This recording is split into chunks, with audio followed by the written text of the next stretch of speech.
Marking menu.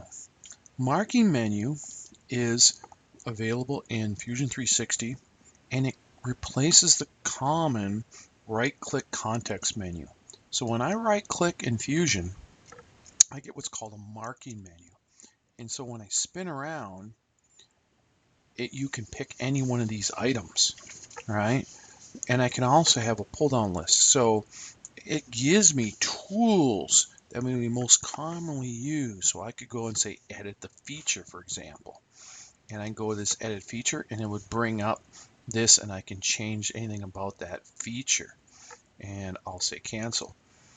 So marking menus, you can right click anywhere and it'll give you tools that you can use at that instance in space and time.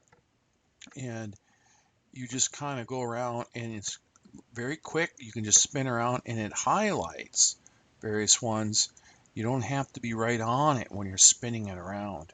So it gives you the most common things in the marking menu by spinning it around, and it'll also give you some more additional ones in a drop down list. So the marking menu is a new type of menu system used in Fusion 360.